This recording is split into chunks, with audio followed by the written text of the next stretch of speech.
We see you getting after your fitness goals. But what about those money goals?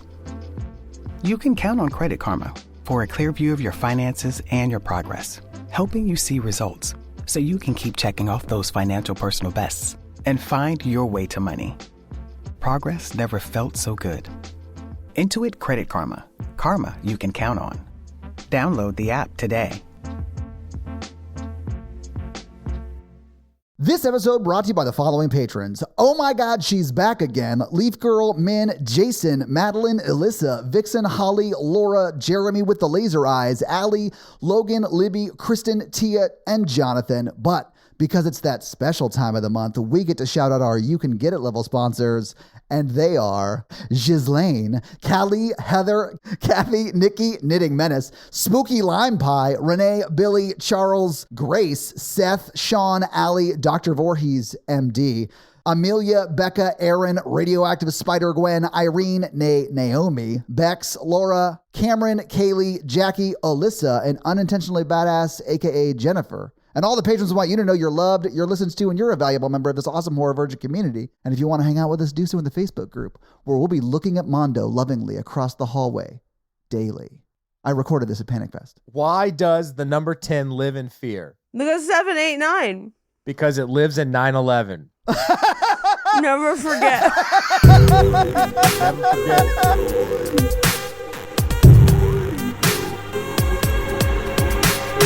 Do we still want other laugh lines? No, I mean, we can... Make the 9/11 one work. Yeah. That's what the Saudis did.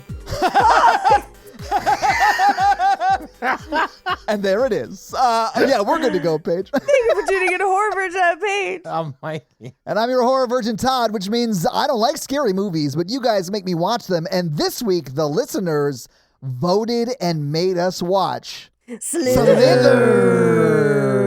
So guys, is this the first time you've seen 2006's Slither? No. It's my first time, guys. And I have to tell you, wow. Yep. A lot of this movie's gross. Some of it actually scared me. And Sure. what the...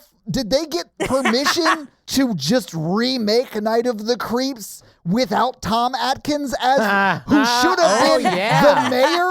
He should have at least been the mayor. I get that he's probably too old at this point to be like running around and banging nurses or whatever. Not in 2006. Then where's he at? Why is he not? Why did they get the guy from Gilmore Girls who the top of his hair is fully ass a different color than the back of his hair the whole movie? Y'all have to remember, early 2000s people, horror and moviegoers did not respect 80s horror back then. Mistake. This is true, and this movie had like no money. Like, you watch this movie now and you're like, oh my God, so many famous people. They were not famous enough at the time to command a big budget for this. It's wild though, because it like Nathan Fillion, Elizabeth Banks, like there's a ton of star power in this movie. It's crazy. Michael Rooker, man. Michael Rooker. It's pre-Walking Dead Michael Rooker. That's pre-Walking Dead Michael Rooker. It's pre-Marvel Michael Rooker. Okay, I saw this in theaters opening weekend. Good for you. Oh, okay. I'm having an interesting experience today because I did not like it when I saw it in theaters. Really? Interesting. I didn't like that film. I was mid the first time I saw it too, but liked it a lot more today. I liked it a lot more on this viewing, and I'm processing, I guess, of like, hey, what's changed? Yeah. Obviously it was me. I love that a more evolved Mikey, like he watched Slither the first time and was like, this is dumb. He watched it tonight and he's like, I get it, ladies. I'm listening. I heard you. I heard what you were saying with Slither, and I get it. All right. I think they were trying to. I felt like they were trying too hard at the time. I feel like interesting, but I really feel like now it's like the perfect level. And yes, yeah. Like it's aged really well. It has weirdly aged well. Like even the effects. Like there's some of the CGI is not good, but like some of the cool practical effects I was super into. Yeah. The CGI that's like overlaid on practical, I think actually looks still pretty good. Yes. The CGI only slugs, you're right, don't look great. I mean, they don't look any worse than the ones on strings in 100% Night of the Creeps. Yes, exactly. So, like, I'll accept it. I will forever love that they had like people on set pulling what looked like on camera like turds on strings through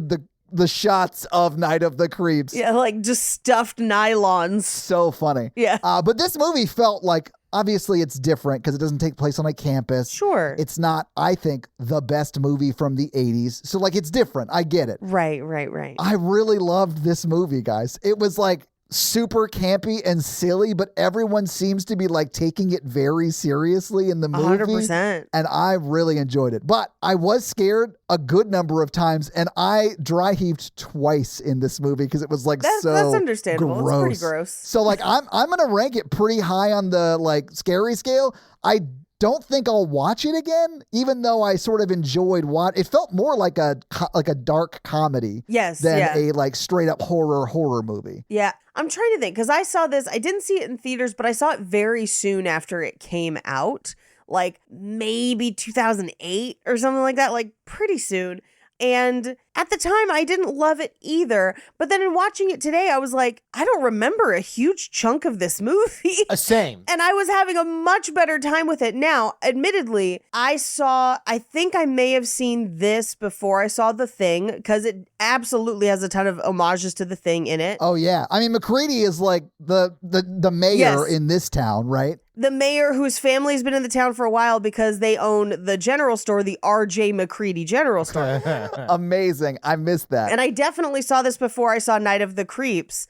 And so I wonder if like coming back to it with those layered into my lexicon made it better. Right. Knowing those came before and sort of informed the choices made in this Maybe. movie. Yeah. I think they also made some choices different than those films that I thought was super fun and interesting. Like, Yeah. I think the first time where what's the guy who becomes the person, the monster? Grant. His name is Grant. Grant.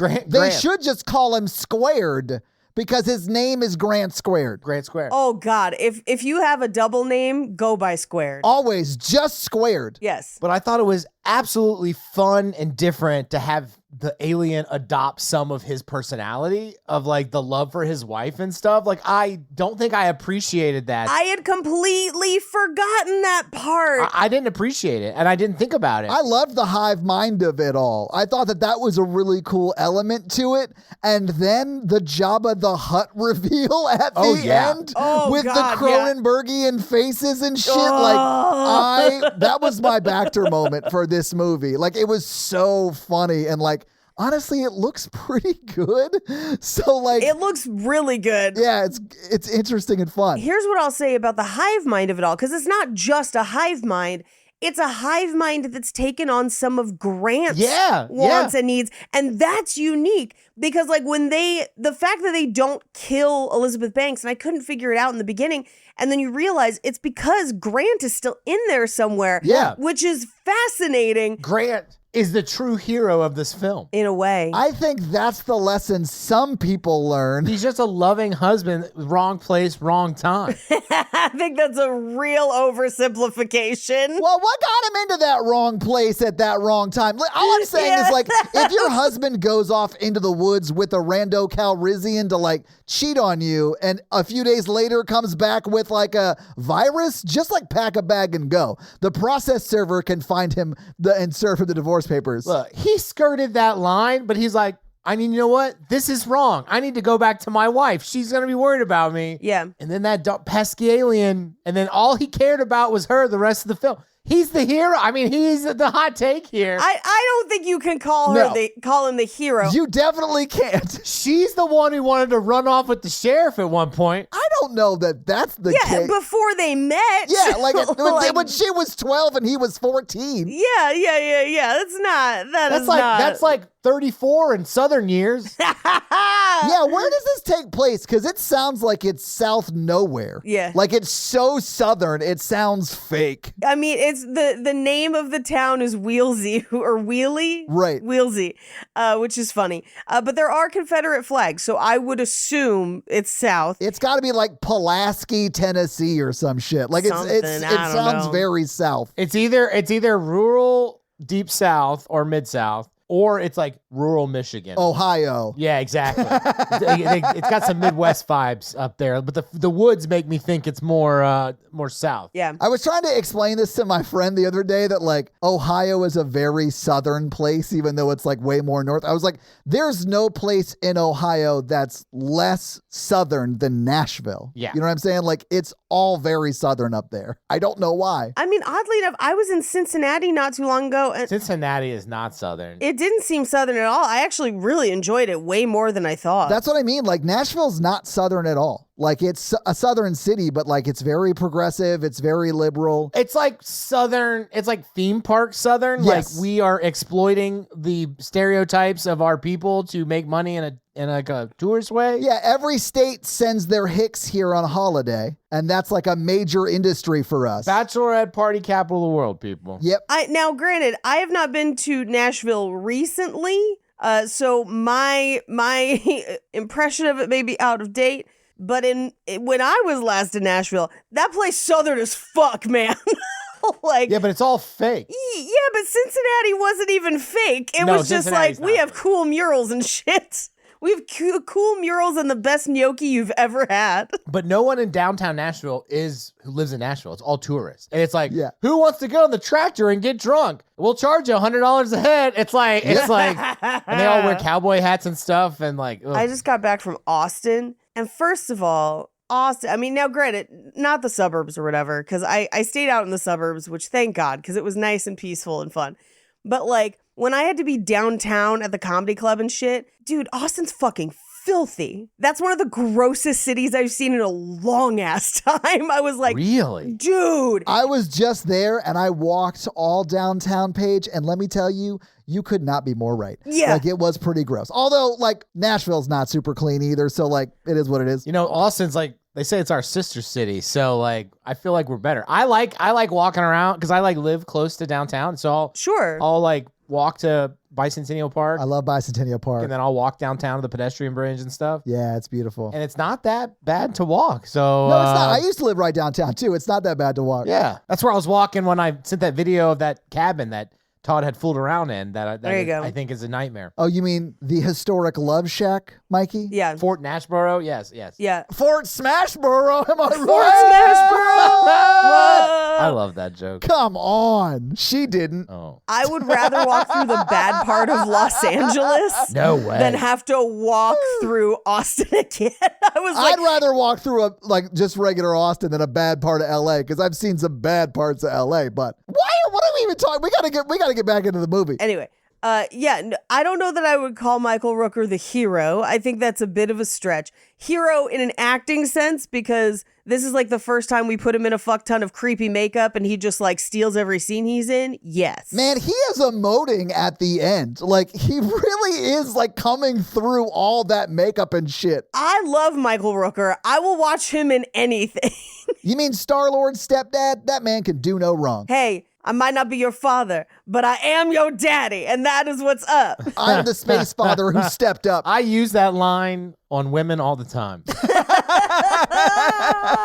That's why you were whistling so much. Oh, is it before or after you shoot arrows into them? Cupid's arrow. Oh, man. This movie is wild because it's a who's who of people before they're famous, or before they're like the level of famous they are now. Yeah. I mean, it is your standard Night of the Creeps. It's got some thing in it. So a lot of it feels familiar, but then they make different choices, like the poor pregnant woman and the meat, and like all of that is unique and kind of weird.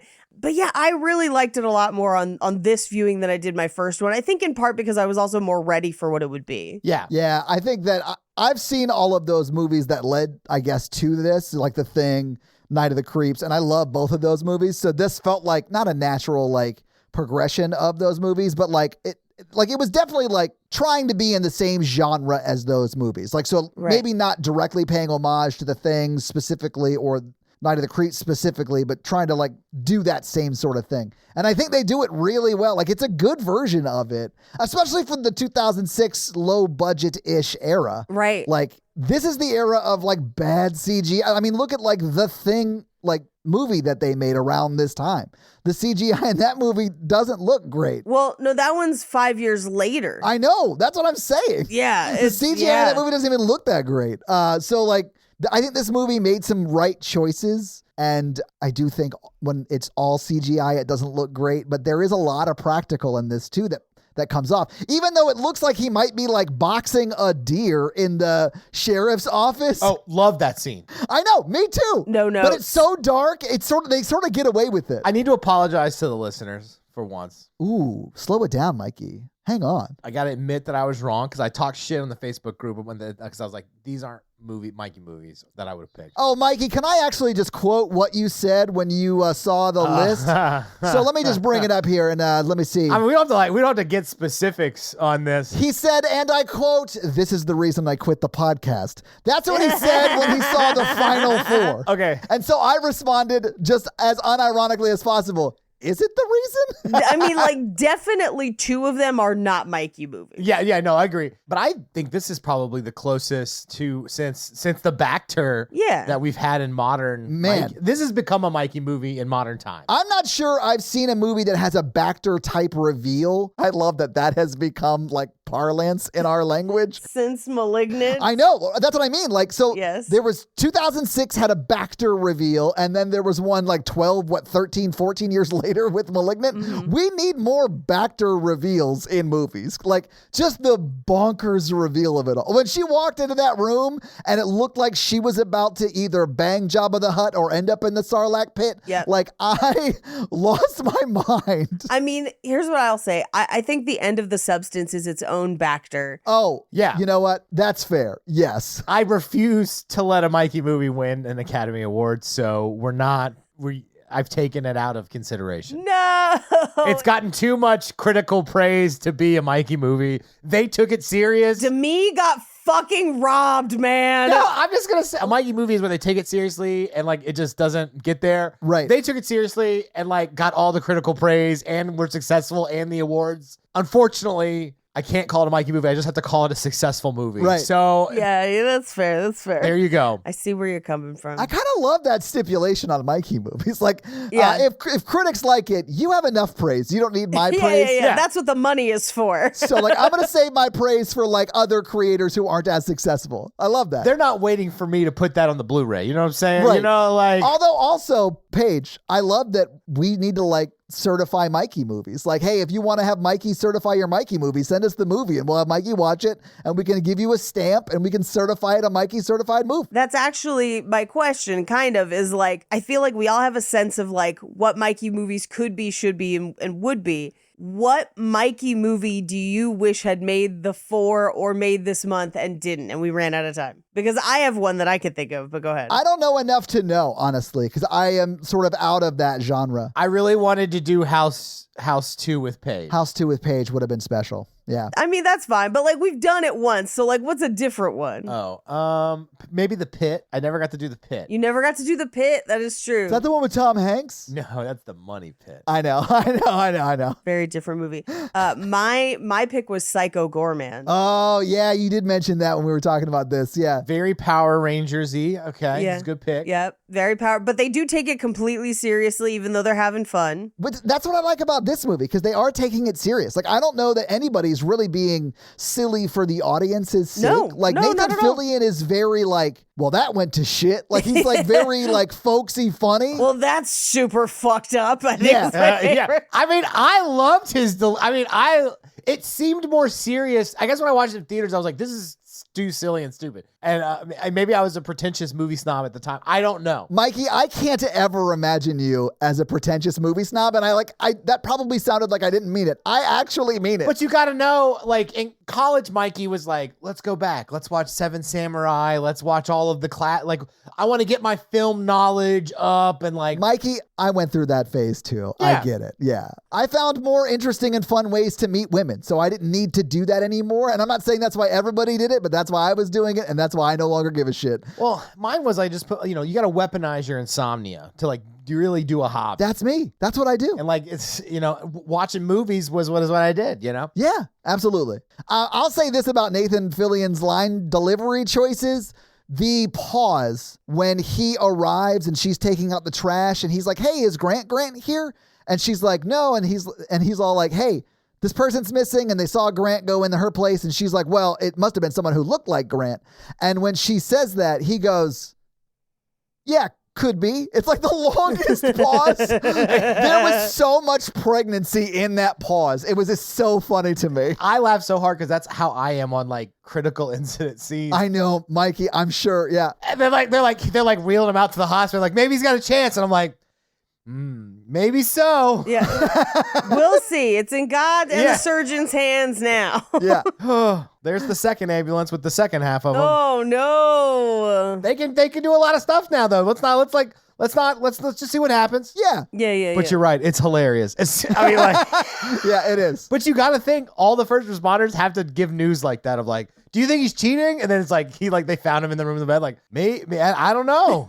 Like that could be something that you need to look at. Who knows? You may want to contact your common sense. And then we can move on past this. Another thing I wanted to talk about before we jump into it. I have a few things too. Also, I thought it was really creative. Instead of an expedition dump or like a cool way to do an exposition dump, they just had the girl pull the thing out and know everything and explained it. Yes, it was perfect. Part of me thought they were cheating, but part of me was like, you know what? That actually makes sense and I'm okay with it. So we don't have to go into like some long ass stupid explanation on stuff. The fact that she, while in the bath, is about to get attacked by one of these like little squid monster things, and then that ends with her like pulling it out of her mouth and then gaining its genetic memory. Yeah. And then we see the visions from her genetic memory. Like, guys, this is the Mikiest movie I've ever seen. But I love that. She's gonna eat your brains and gain your knowledge. Yes. And it's almost positioned that it's the nails that allowed that to happen. So I have so many questions about why she was able to do that. Like if someone just like bit into one as it was crawling in its mouth, would they gain the genetic memories? I think so. And I feel like she also bit down. I think it's all of it. Yeah, I think she did. Yeah. Yeah. And she like scraped it off as she pulled it off. Whoa. Guys, too much teeth. Like too much. Like, Ah! yeah, Too much. I'm good. I mean, I just thought it was good. It was fun. It was fun. Paige, you know a lot about true crime, so I wanted to ask you this question. Is a mom saying, hey, tomorrow's family fun day, the family annihilation equivalent of like someone coughing blood into a handkerchief in a movie? Like, if your mom says that as she's tucking you in, you were all about to die. Yeah, but mostly because of an alien or a monster or some sort of like That's this cataclysmic movie. event. Yeah, Yes, yeah. Absolutely, yeah. Not true crime. Yeah, I'm not listening to like Serial and they're like, and then she said she'd be right back. It was family fun day, and then she started sharpening the knives. Like that's. Oh, I yeah. guess you guys haven't read In Cold Blood. It is exactly this. Yeah, but it's the dad, not the mom. Like that, you know. It's all the Slithers. Paige, did you not read it? And I guess you're right because they're all I'm trying to picture Truman Capote's voice saying Family Fun Day. family fun day. Like yeah. It's a me, a Truman Capote. Is that what he sounds like? No, when I was staying at Blaine's, Blaine and his girlfriend and Kristen and I all watched RuPaul's Drag Race for the week, and they did like a challenge based on Truman Capote, and I was like, Rue truly is 70 at this point. Because like, Yeah. who else knows this reference? It was nuts. What day of the week was that? Oh God, I don't know. What day of the week is it now? Well, today is Tuesday. Okay, then it was. Oh. The only reason I ask is because I did the exact same thing with some friends of mine on Saturday. I think it was Saturday. I went to their house and we watched Drag Race. Yeah. That's very funny. Anyway, yeah, like it might be. It might be the red flag of a family annihilator to say family fun day. I thought so too. If you have to call it fun, it's probably not. That's why they call it mandatory fun when your office has to go do something as a team builder. But I also kind of love the Chekhov's subversive hand grenade of the movie because they set that hand grenade up 40 minutes before it doesn't pay off the way you fully expect it to. And I really love that they did that. I thought that was so funny. It was hysterical, and I had forgotten about that. I remembered like that they had the grenade, and I was like, what happens with the grenade? And then as he like flipped it back towards the pool, I was like, oh, that's right. Oh no. I love that it goes in the pool. I love that it doesn't hurt anybody. No. It's very funny to me. Yeah, anyway. It was a funny gag. Should we talk about the movie scene by scene? Yeah. Yeah, we should just go through this movie scene by scene so we can get Mikey to pay attention again. Let's do it. Well, fine. There's an asteroid from space. It's hurtling towards this one town. Man, she's really painting a picture here. That's what's up. Have you guys seen Starship Troopers? It is the first salvo in the war that started the universe of Starship Troopers. Yeah, have you ever looked too close at a piece of kitty litter? You get it. And there are worms growing out of it. You've seen it. You guys know what we're talking about. I have 5 cats. You need to take your cat to the vet. You get it. You get it. You get it. All right, back to not paying attention. Yeah, well, that's not my problem. Meanwhile, the cops are there and they're speed checking birds. But that's a perfect scene to give us the idea of that, like, nothing happens in this town. It's such a small town. They're like, how fast can you swallow? Or something, I don't know. Or how fast can that swallow fly? Todd, where did you play that game? That was the joke. I thought it was funny. That's more of the frat house game. Now we're back to Night of the Creeps. Anyway, this is Nathan Fillion and his deputy. And I love that they're speed checking things and then an asteroid falls behind them and they don't notice at all. But we get like an Evil Dead shaky cam through the woods. Yes. And which is great. Yeah, it's not quite as shaky as the Evil Dead cam. It's also shot from a higher perspective. Yeah. But it is just like someone walking through the woods with a camera showing you different angles until it ends up on the egg that cracks. Yeah. And they just sped up that footage. That's why it looks sort of herky-jerky. Yes. And I only say that because the Evil Dead like look is very iconic. Oh yeah. And it's not quite that. It's definitely reminiscent of it, but they didn't do it the same way. It's an homage, as they say, right? I think that's fair to say, yeah. Homage, yes, an homage. Hominage? Homage. I think the H is silent. Is it homage? Homage. It's homage, yeah. Homage? Homage? Yeah. I thought it was a hard H. Homage. I got a word right at this podcast. I feel pretty good. Anywho, so we see that gross egg with shit in it. And then we cut to town where we get like a little montage of town. This is where we see the R.J. McCready funeral home. Yeah.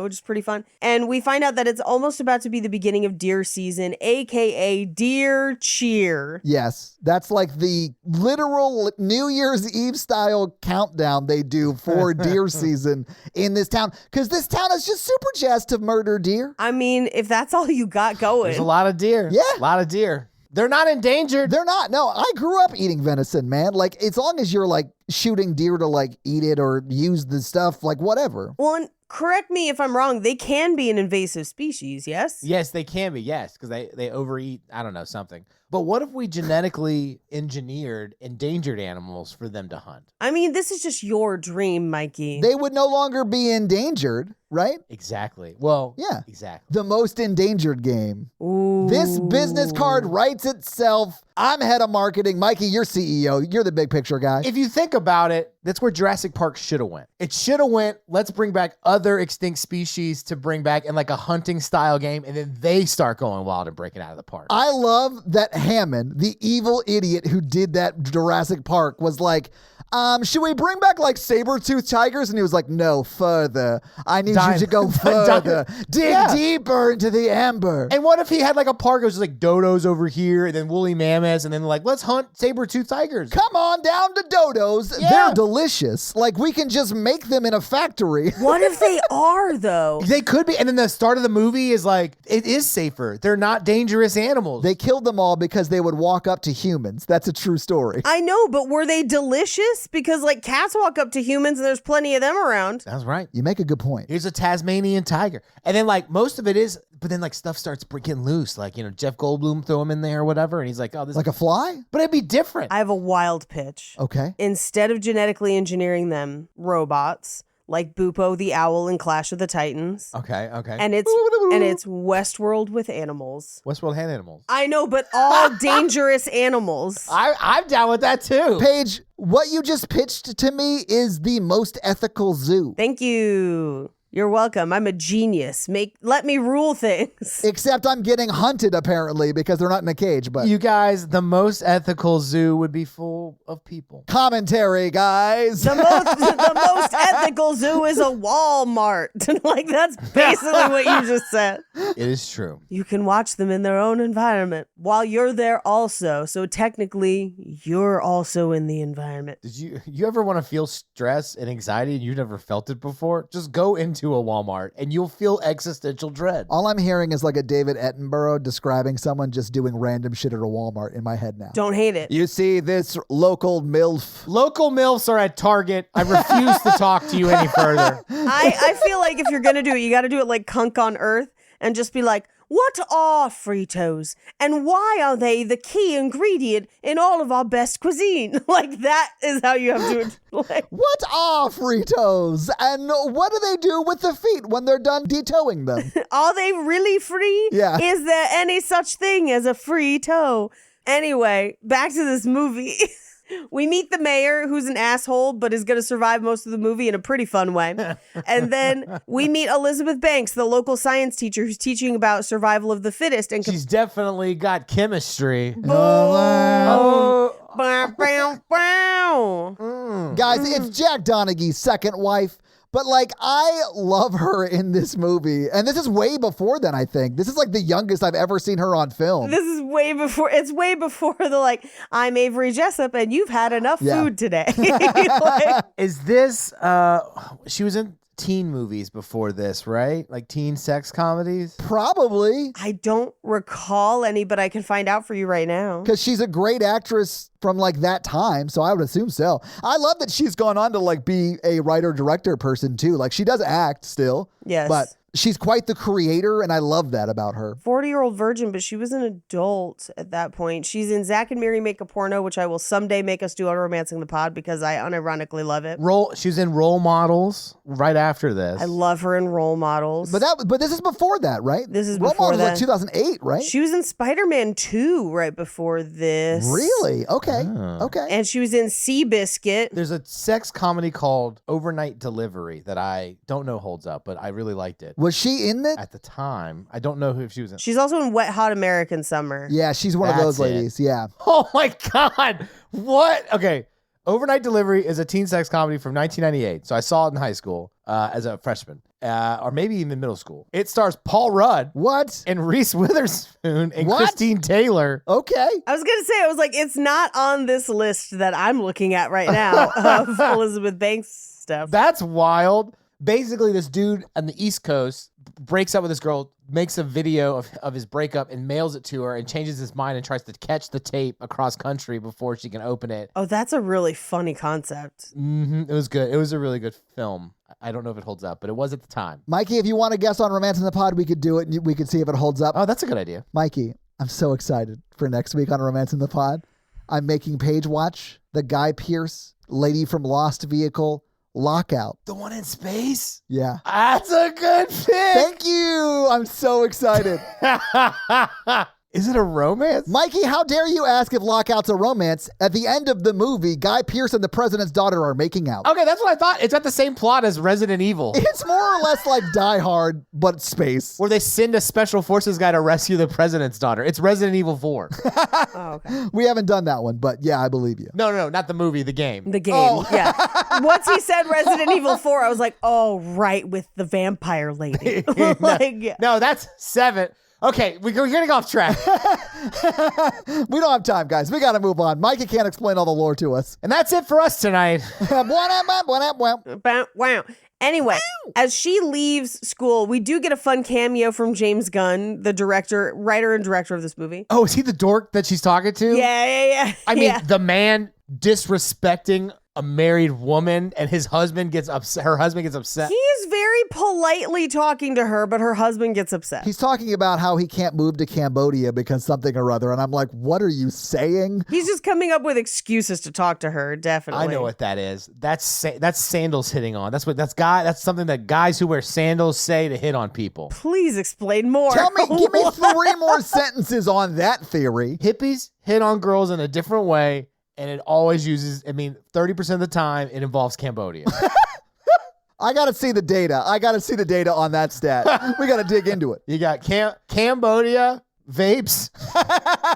Okay, Mikey, are you confusing Cambodia with cannabis? No. I'm just saying, Are you confusing hippies with DJs? at this point, in this day and age, they're all merged into the same thing. He's not entirely wrong. He's not entirely right either. No, absolutely. And now they'll have an electric skateboard, and they'll talk about that as well as the other 30. Okay, hang on. We cannot bring in, I will not be besmirched in this way. I did get my board skateboard in. They will electric skateboard up to you, No. take a thing off their vape, and be like, "Oh man, did you see what's happening in Cambodia? I really need to go over there and like help them or whatever." And like buy a house. That's how they hit on people. No, that sounds like a tech bro. That doesn't sound like a hippie. Well, they stole that. The difference between a hippie and a tech bro is a hippie is broke. A Cybertruck. Oh, yeah. No, a hippie is broke. Yeah. Uh-huh. Either way, when they ride away, it sounds like this. By the way, I got my new board in Yeah. a week and 2 days ago. Guess how many miles I've put on it since I got it? 0. Mikey, you want to guess? 2. 102 miles. Whoa! I ride it a lot. Blade was like, yeah, I saw Todd's videos on his skateboard. His neighborhood looks beautiful. Yeah, I shot it at night. Also on a nicer street in my neighborhood. In my neighborhood, you get shot at night. It's not true. My neighborhood's nice. It's fun to make jokes. Yeah, This is all in good fun if I actually know you and are you live in Nashville. right. My opinions don't represent the opinions of the company I work for or anybody else in the city of Nashville.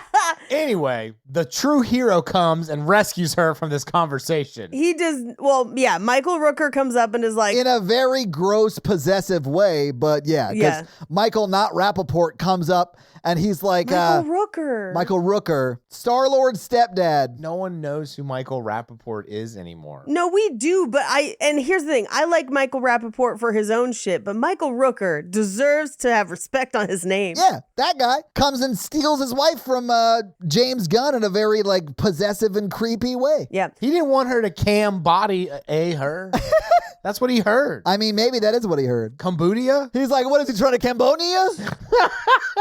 Jesus Christ. Is that the slang the kids are saying nowadays? Yeah, my ears would be picked up. You know, like, she's not going to do no cam shows for you with her bud.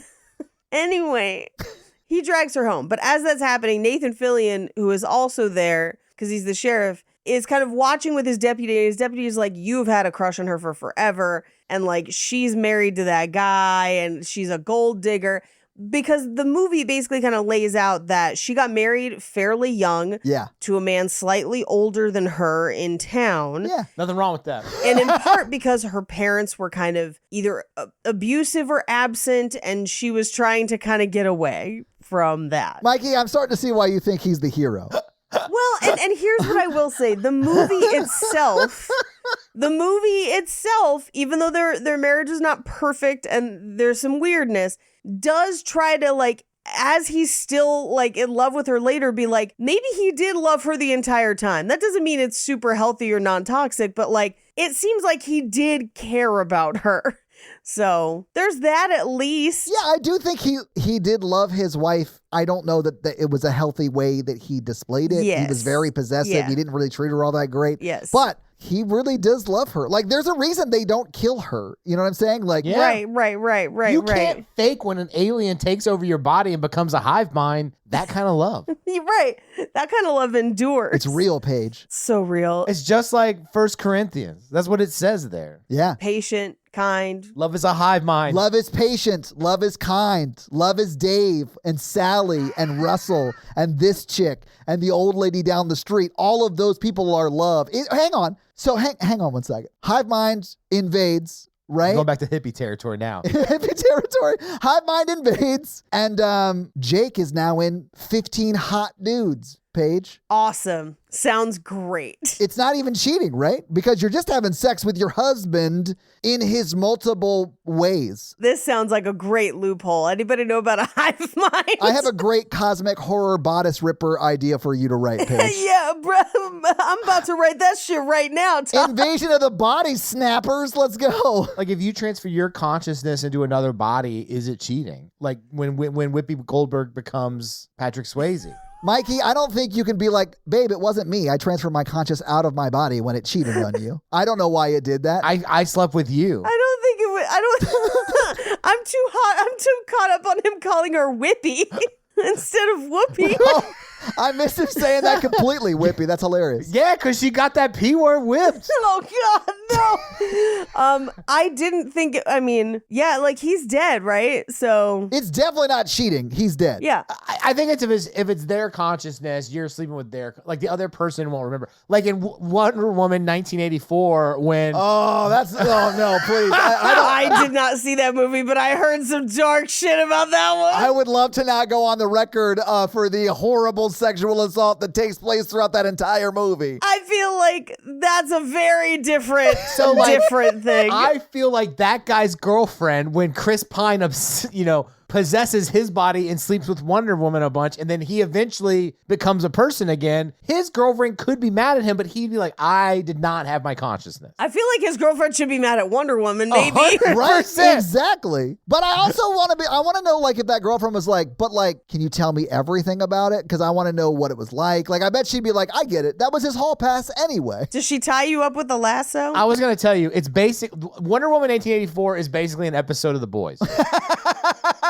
Accurate. Yeah. Yeah. Where they think they're doing right, but like your consciousness is going to be like, this isn't right. In fact, this is wrong. It's like The Boys. But anyway, I think you're in the clear. Thanks. Good to know. Good to know. Good to know. Anyway, we cut back to their house later. Oh, yeah. Where she is getting ready for bed. He's already in bed. She climbs in and he's like, hey, let's bang. And she's like, I ain't feeling it. She could not be more dressed for Don't Touch Me. Yeah. Like, she's got curlers in her hair. She's wearing like a business suit to bed. It is very much like, Wood. I'm going to sleep now. Wood smash. I mean, if she was game would smash, like I don't care what Natalie's wearing. Sure. I'm not interested in what she's wearing. But like, it's clear that she's also like not into. She's got to be into it. Exactly. Yeah. See, no, yeah, he should have been like, let's curl your toes next. Yes. That would have worked. For me, that would have worked. I'd be laughing the whole time, but like, yeah. Well, I mean, that's like, I just came back from traveling and I had Jake use the like Theragun massager on my entire back earlier because I feel awful from being on a plane too much. And he was just like, hey, what do you have later? And I was like, oh, I got all this stuff. He's like, okay, like we'll spend some time together tomorrow night. And I was like, yes, I'm sorry. I'm just like beat up. And he was just like, yeah, no offense. I don't want to like get busy if you're not feeling well. Like Right. that's not attractive to me. I'm not into it if you're not into it. Like Right. to me, it's gross. Like it sort of grossed me out, this scene. And then like it ends with them sort of fighting and him like getting up and leaving. Like, Yeah. which weird reaction, I guess, in my opinion. I will say I feel like every couple has a joke like this where she's like, I don't have a switch, just turn on and off. And he's like, sure you do. And he like pretends to flip her nipple like a switch. She doesn't really find it very funny, but I think under other circumstances, she would have. Yeah, it reminds me of, I feel like it's something that maybe in other times they have done and it has been funny and sexy or whatever. That's what I got that vibe, that it was like an inside joke that went badly. Well, he's wrong. Everyone knows that nipples are dials that need to be turned. Right. Yes. You can't tune in Tokyo with a switch. Yeah, you gotta Right. you gotta dial in to sexy times. I mean, maybe I don't know if it's the like size of the waves or the motion of the ocean kind of a thing, but like we don't really have a dial or switch version of it in my house as much as we have a pretend to honk the car horn and honk a boob at the same time scenario. Who's not been there, guys? Right. I mean, like I've done that move. Come on. I felt too intimate. Mikey, not your own boob. No. I mean, you could You could. Yeah. if you want to. You think I've been in traffic honking horns and squeezing my own boobs? You're not having fun if you're not. Yeah. But that's why your horn's not been working, just to answer that question. That's why we've been in 14 accidents this year. What's the opposite of road rage? A hard on ramp. Nice. This is a message from sponsor Intuit TurboTax. Taxes was dealing with piles of paperwork and frustrating forms. And then waiting and wondering and worrying if you were going to get any money back. Now Taxes is easily uploading your forms to a TurboTax expert who's matched to your unique tax situation. An expert who's backed by the latest technology, which cross-checks millions of data points for 100% accuracy. While they work on your taxes, you get real-time updates on their progress, and you get the most money back guaranteed, all while you just go about your day. No stressing, no worrying, no waiting. Now this is taxes. Intuit TurboTax.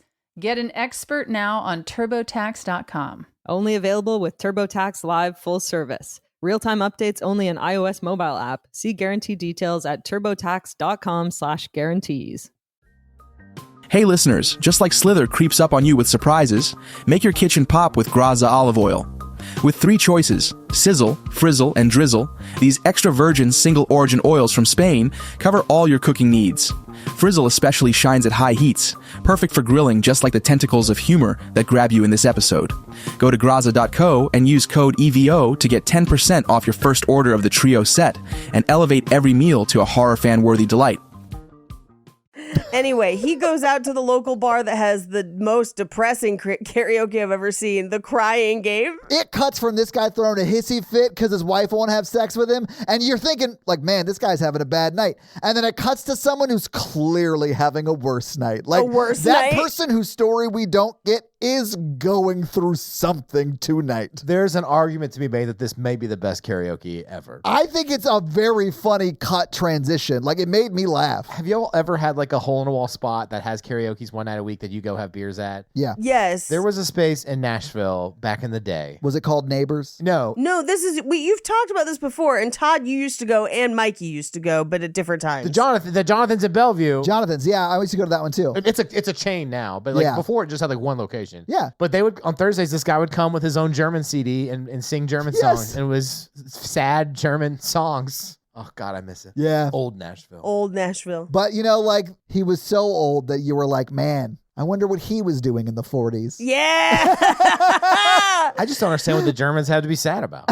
No, Mikey. I still think Jeff Mays is my favorite, which is year-round Christmas shoes. Yes, that is the funniest thing. Yes. And the way he tries to get a clap going in the chorus. It's not much time. Amazing. Let me just transition us back to the movie. So, like, the Grant does, like, run into this lady, and she, like, entices him to go into the woods. Yeah, so she is the younger sister of his ex-girlfriend. So he, at one point, it is implied in high school, dated Megan Montgomery, her older sister, who it is implied was plus size. And she was like, why would he be into a girl like her? And he was just like, like, at no point is he like, I wasn't. I think he was like, more cushion for the pushing. Like, what are you talking about? Yeah, because he was like, because I was into it. Mm-hmm. But that is not going to stop him from having sex with her younger sister now. Well, I mean, what will stop him is loyalty to his wife. Yes. And aliens. The last resort to stop you from cheating. Get away from her, you bitch. Yeah, I mean, I'd argue that he actually impregnates her a lot. Yeah, later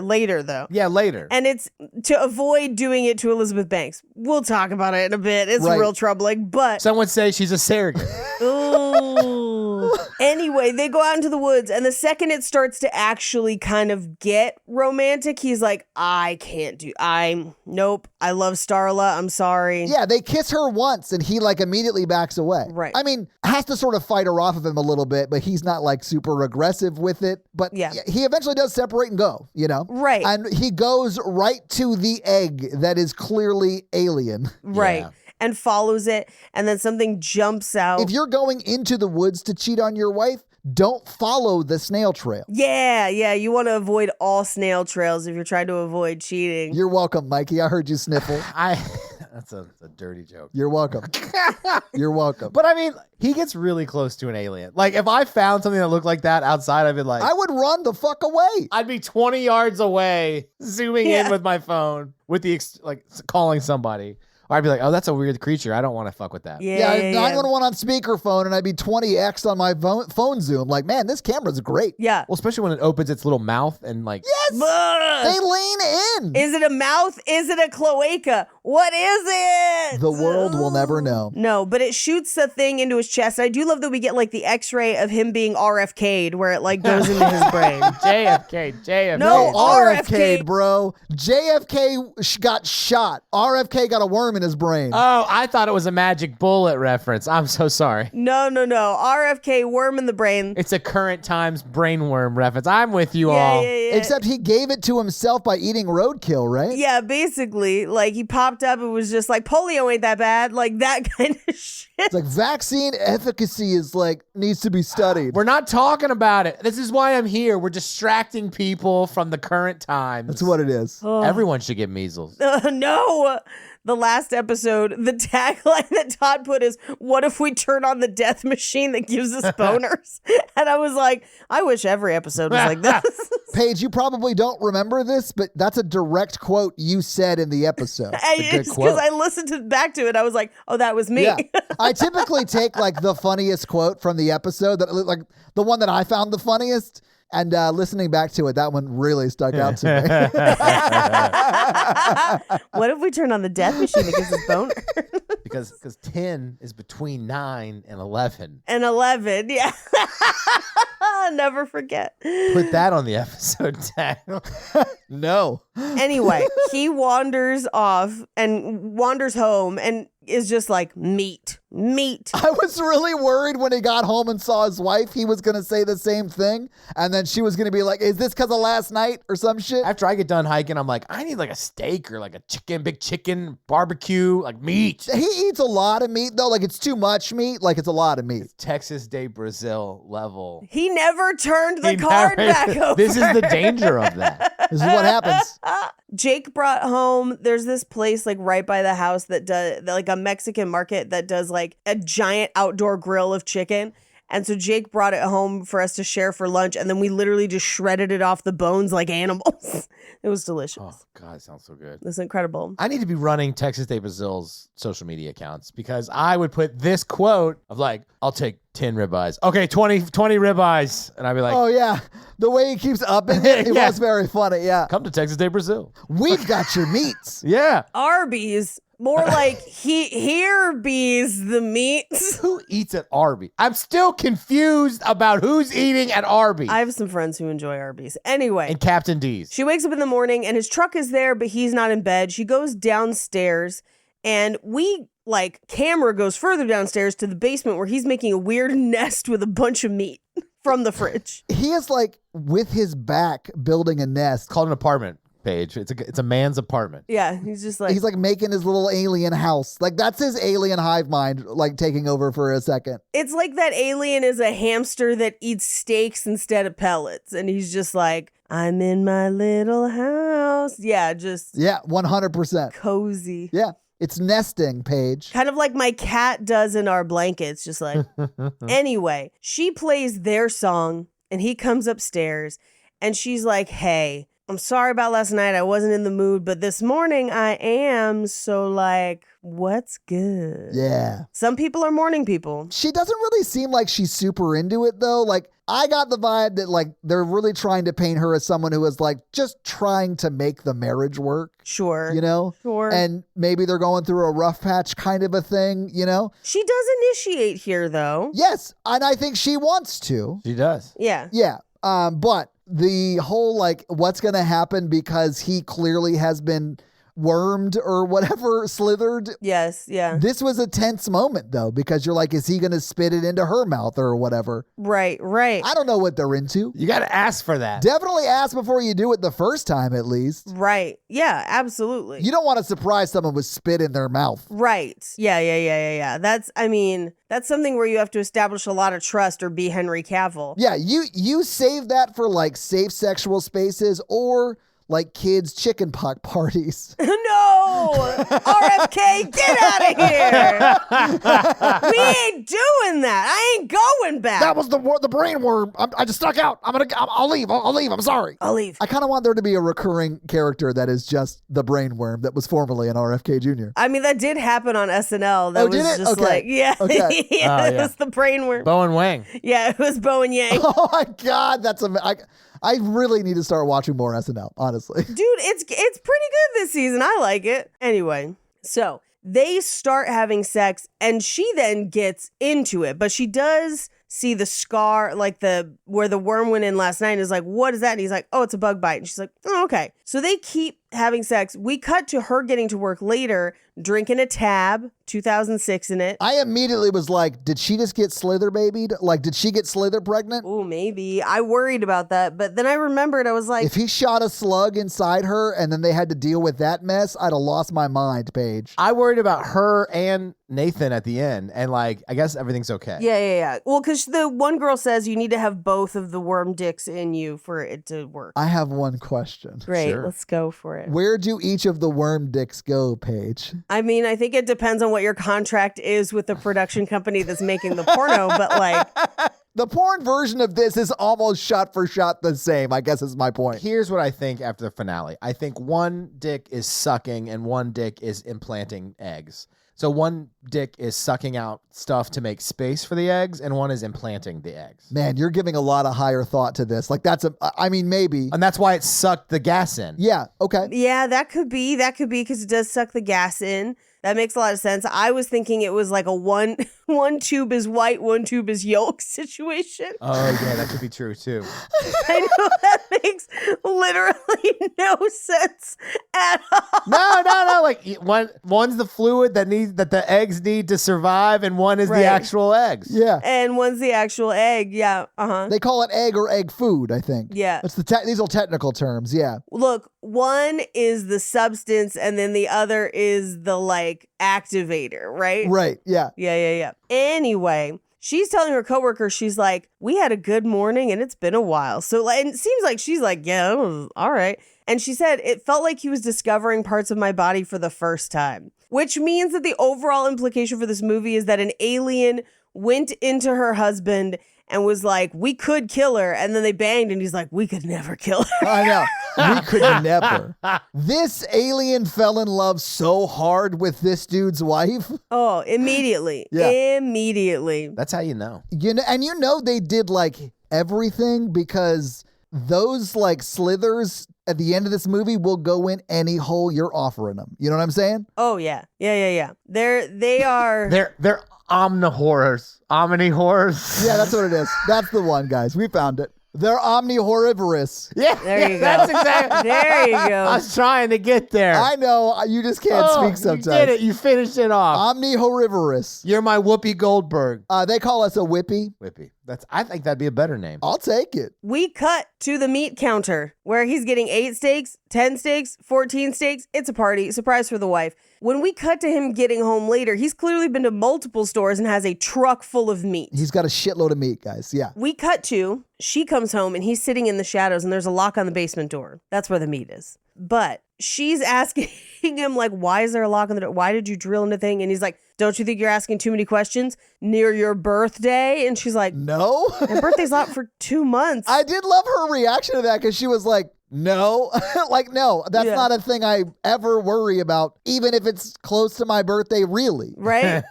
So he goes outside and it's implied that he eats a dog off screen. We see the dog later. Yeah, he did eat that dog. Yeah. It's real sad. Right. We cut to later that night. They're getting ready to go to the opening of deer season and he's got like a full rash and she's like, we need to leave in 40 minutes. And he goes and watches her in the shower and the chest dicks come out. And I was like, This is how I would die in this movie because I'd be like, oh, are you watching me in the shower? And then like put on a show and then I'd just get full chest dicked and I'd just be dead in the shower. I mean, and she was about to be. I don't like, he even goes to like open the door with his like chest dicks out like Right. on the prowl. I don't know what you say, but you know. He loves her. He changed his mind and goes out to get some strange. He does. He's like, Yeah. I'm going to go murder the nice lady who is going to give me some strange in the woods. Yeah, woof. But so she goes to the event without him where she and Nathan Fillion hang out. And then he goes to Brenda, who's home alone with her kid. And he like hits on her and then, I mean, assaults her. Absolutely assaults her with the chest penises because he's an evil alien at that point. He like kills her in this. I mean, maybe not kill her He because fills her with she's eggs. alive. Yes, yeah. He implants her in this scene. Like this, on some level, is a metaphor for like an abusive husband who cheats on his wife. Yeah. And what that's like on some level. Is this what it's like to be a woman? In today's America, yeah. This is exactly what would happen if men had the eggs. Oh, I mean, they'd probably be twice as expensive.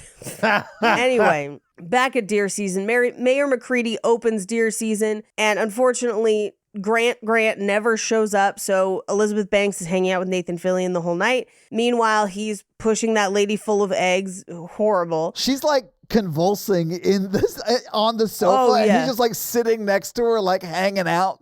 It's honestly like a pretty funny shot because he's just like chilling on the couch watching Fallon or whatever, and she's like getting pumped full of his eggs. So much. But so Elizabeth Banks comes home, and it doesn't seem like he's there. But he kind of shows up out of the dark, and she's like, oh my God, like what is going on with this? And he's like, oh, I got stung by a bee. It's a reaction. I talked to the doctor. I got a prescription for it. She's like, okay. That ain't no bee, but yeah, that is what he says. But she calls the next day. She calls like the doctor, and she's like, hey, I think it's gotten worse. And he's like, I don't know what you're talking about. I haven't seen him in over a year or whatever he says. She's getting this information as she drives past literally a lost dog like bulletin board that's just full of lost dogs. Yeah. Meanwhile, we see that he goes out into the woods and he gives Brenda a ton of meat, and she's super hungry and she eats the meat. Yeah.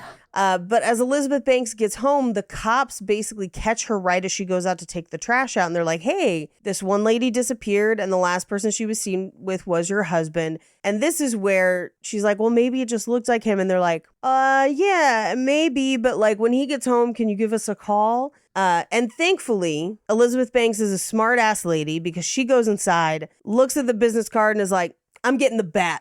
And like gets the bat, breaks into the basement, finds all the dead fucking dogs. Oh, yeah. And immediately calls. It was like, you were just here. Something is fucked up. Please come back. And they're on their way back because she left a message she didn't get through, but they did get the message. They are on their way back. It's definitely like Paw Patrol's end of watch down there. Yeah. Oof. Honestly, Mikey, the Paw Patrol first 48 is just too hard to watch. Like I can't watch the first 48 version of Paw Patrol. We're gonna pee on all hydrants at half mast.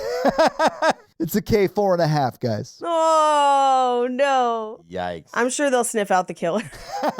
Anyway, the cops show up just as Grant shows up, and he's trying to like strangle her. And so the cops shoot at him. He lets go, and he's got one long crazy arm as he runs out into the woods. And it does hit the door on the way out. I love it. Yes. It does. It's like a dead weight arm because it's like squid arm. Yes. It is very funny the way it hits the door. I also love that Nathan Fillion's like, what the fuck was that? What the fuck was that? Every time he sees it, he reacts the way I react. Yeah. Like he says what I'm thinking, and I love that. I also love, from a screenwriting perspective, this is right at the 33-minute mark. Yeah. Mwah.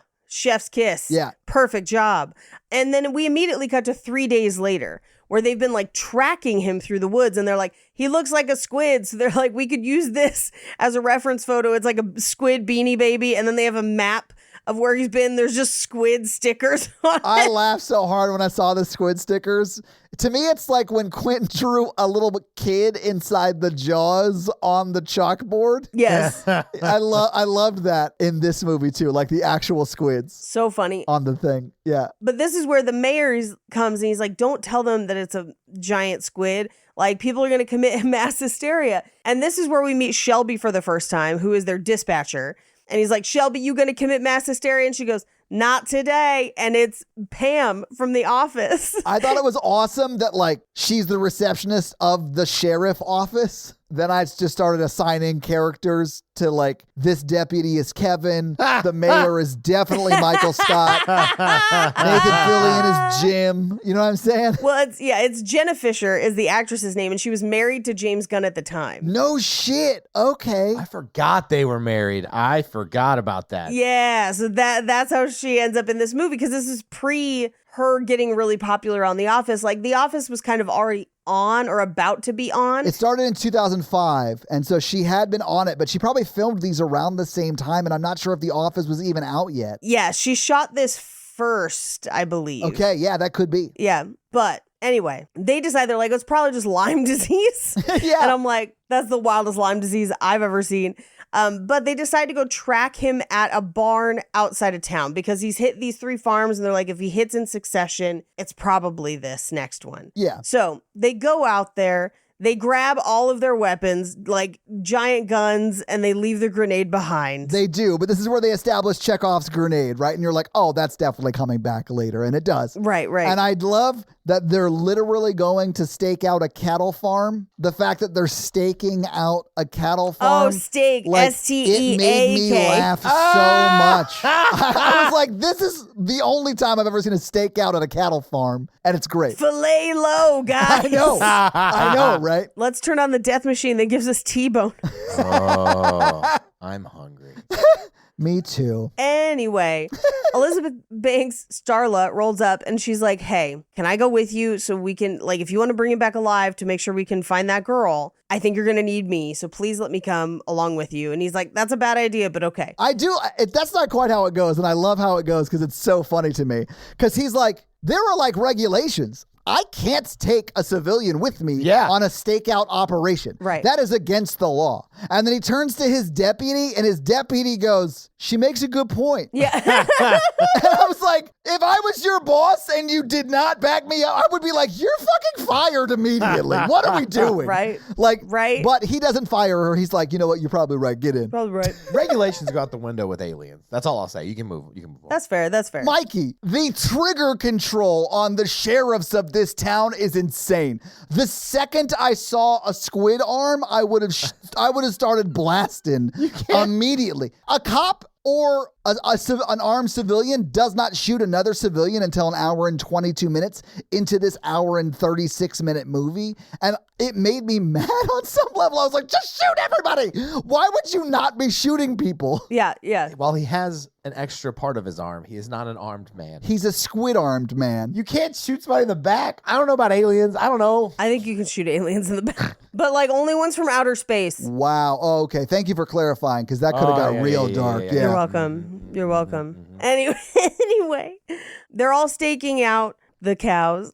And this is where we get some exposition from like each little group where we hear the story about Starla trying to sneak out at 12 and get Nathan Fillion to go with her at 14. He didn't go. And it's such a cute story because it's like he was in JROTC, but like he doesn't know shit. He was 14 in JROTC. Like all he knew was how to get yelled at and how to shine his shoes, you know? Right. She just wanted to go to LA and she liked him. Yeah. So she like made up a reason to like, hey, can you come with me because I'll need a bodyguard and you're in JROTC. It is like, it's kind of sweet. I liked it. I was like, that's kind of sweet. Obviously, don't go. You're 12 and he's 14. But like, it's sweet. Yeah. But then who should show up but Grant? Squared. Always here fucking up shit. Yeah, I hate it. One of the hunters that they've pulled into the stakeout just stands up and goes, oh God, you said squid. And they're like, it got worse. And he just says, that looks like something that fell off my dick during the war. And I was like, sir, go to a doctor. And Paige, he's so old, I think it was the Civil War. Like, that guy looks like a prospector from the 1880s. Oh, my God. But at this point, they're like, cuffs won't even fit. How do we bring him in? Because he's like the thing in the thing when it's out in the snow and it's like half person, half blob, but like bigger. And like a slug. Yes. Me during winter. Yeah, Mikey, that. I've seen it. It's pretty. Anyway, at this point, Starla comes out and she's like, hey, Grant, I'm going to stay with you, but I need you to come with us so that we can figure something out. Like, where'd she go? Where is she? Like, what's happening? And one of the hunters comes up behind him and just goes like, I don't care what kind of leprosy you got, which is a crazy thing to say. And he gets slashed in half. I thought it was so funny that we didn't know it, but someone was staking out our steak out at the steak farm, and it made me laugh. But they did this because they wanted to kill somebody but wanted to save all the deputies for later. So they introduced someone with a gun who's real loud and we have not seen up till this point. He was part of the group of hunters that they brought in. Okay, he's part of the posse? He's part of the posse. He's just moved around. But they didn't go with him to the stakeout, right? Yeah.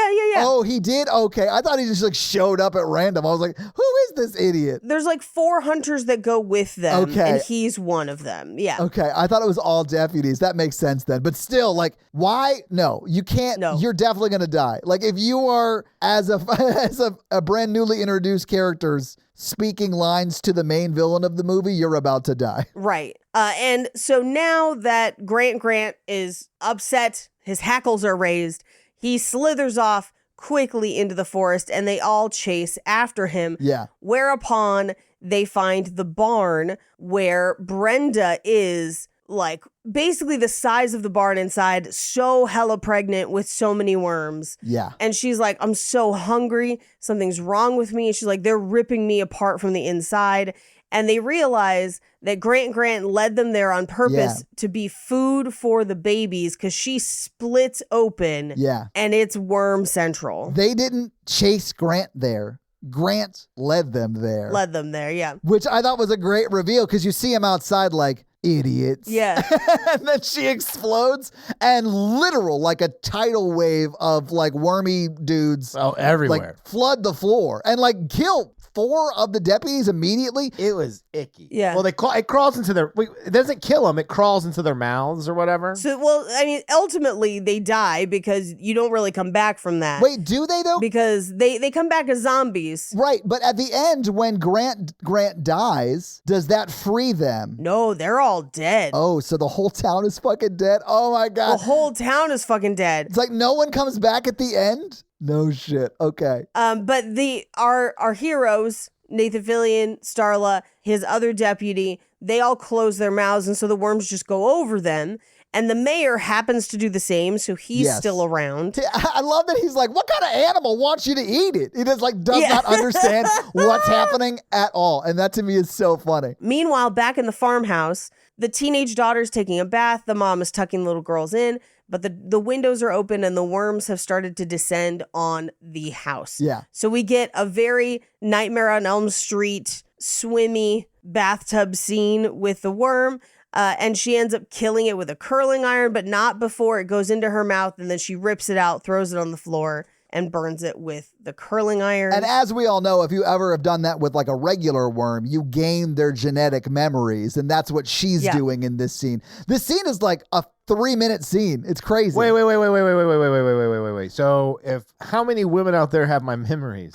If they're biting into your worm that much that it's breaking the skin and you're bleeding in their mouth, that's too much. I'm not bleeding in their mouth, fam. That's not memories. Right. That's just regrets. Sorry, it's an icky episode, icky jokes. I don't know. Anyway, so she burns it with a curling iron. She goes to try and save her little sisters. They're goners. Her mom's a goner. Her dad's a goner. She runs out. She gets into the truck. Her whole family's dead because her mom kept going on about family fun day or whatever. Yep. She gets into the truck and her family comes out to try and get her in the truck. And the little sister who's just like, Kylie. It's so creepy, that's the right? creepiest one. Yes. Yes, 100%. This is, and it's also like sad because you know they're just trying to kill her and it's like her family. So it's sad. But as her dad kind of realizes that she's not going to let them in the truck, he goes to like break the windshield open with the rock. And that's when Nathan Fillion gets there and she like gets out of the truck and runs to him. Well, and he's like, what's going wrong with y'all? And they're just like, poison ivy. And the 2 little girls are like, we're itchy. But like in unison. It's great. It honestly sounds like what Grant would say if he was pretending to be 2 6-year-old girls.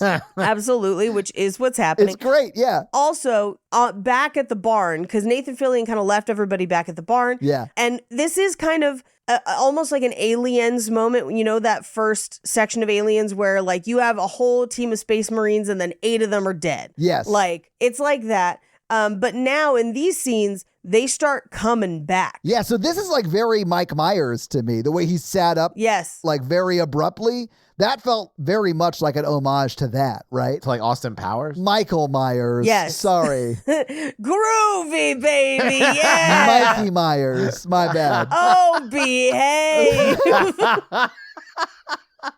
I feel like we're doing a bit from Baby Driver right now. I'm horny, baby. Grant. I mean, this movie is somewhat horny, so it kind of fits. Not as horny as last week, and that's a tragedy. Well, Not everything can be from beyond. that's what I was going to say.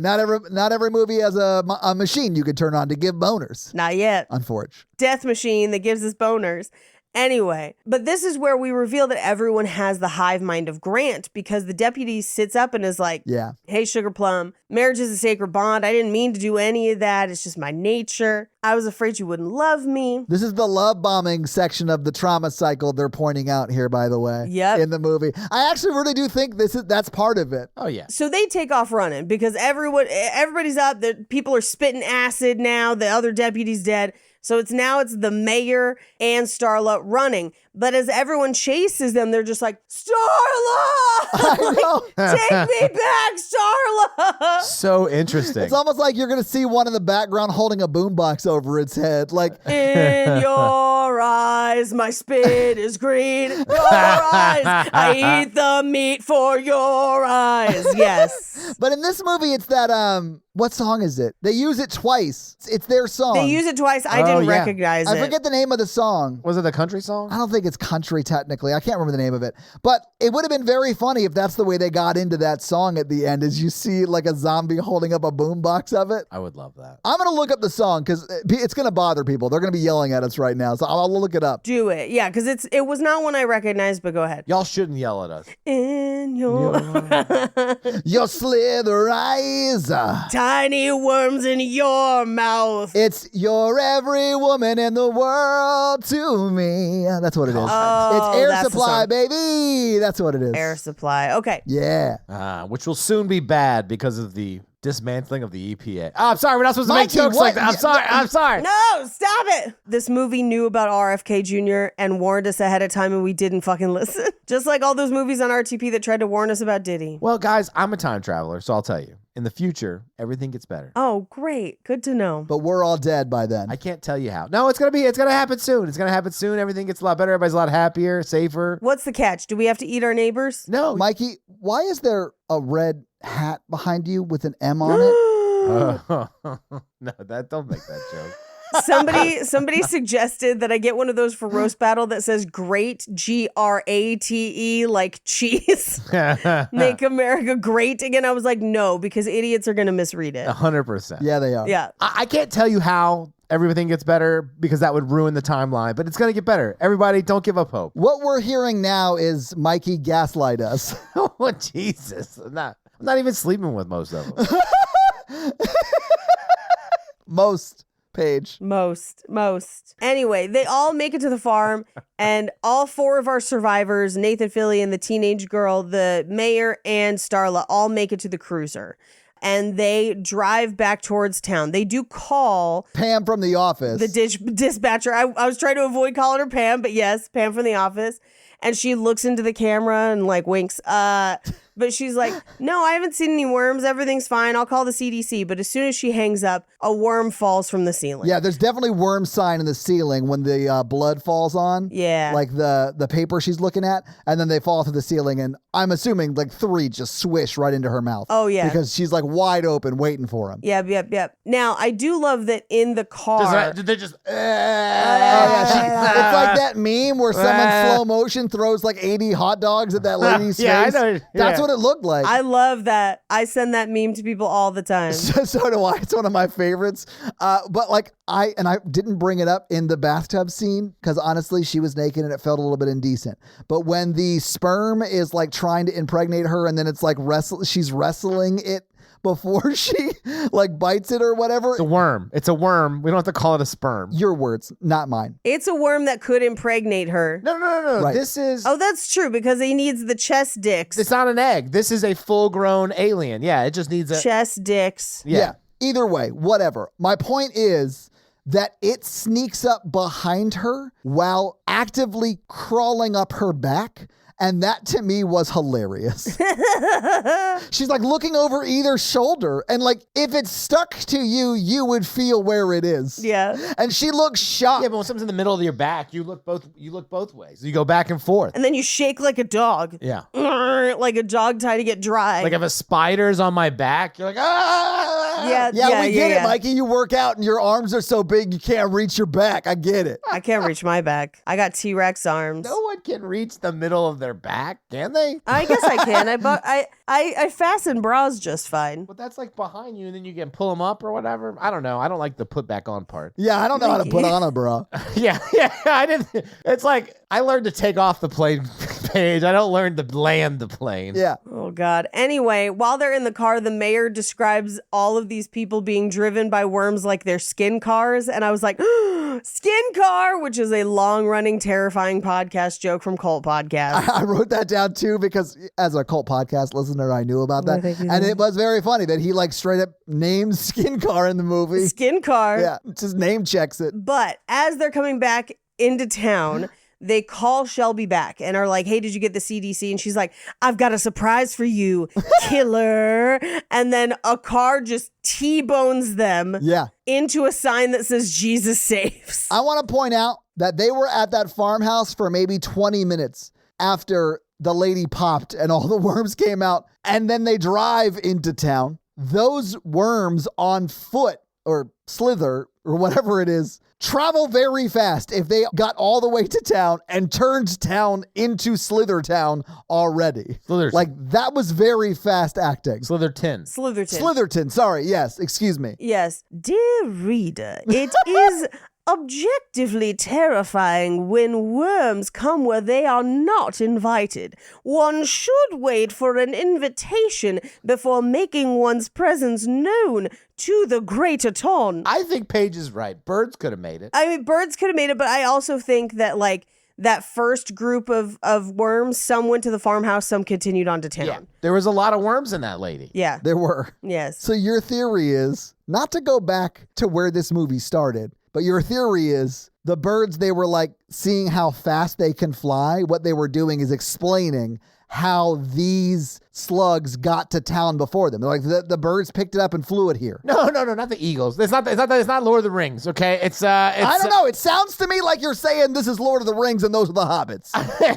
And the town is Mount Doom. That's what I'm hearing. Mainly because the eagles always let us down in Lord of the Rings and everything else. Is that a football reference, Mikey? No, I mean, that could be a football. I mean, they actually won the Super Bowl. I was going to say, didn't they fucking win? No, but the Eagles in Lord of the Rings could have flown them to the fucking mountain. I don't even want, they picked them up after they did all the work? Yeah, because the work was done. Eagles are too busy being fucking free, Mikey, to be dealing with your Mordor shit. What? If they had time to pick them up, they could have dropped them off in 20 minutes. Oh, yeah, the movie, the book, the trilogy of like thousands of pages would have been a pamphlet if the Eagles had been interested at all. But they're birds. It would have had, Mount Doom would have had like a nice plaque next to it because it would have been like Nashborough Village where you had sex with that woman. It would have been like, oh, yeah. In 1780, like this was the place that people landed boats. You just were dying to work in the fuck shack. You're just dying to work it in.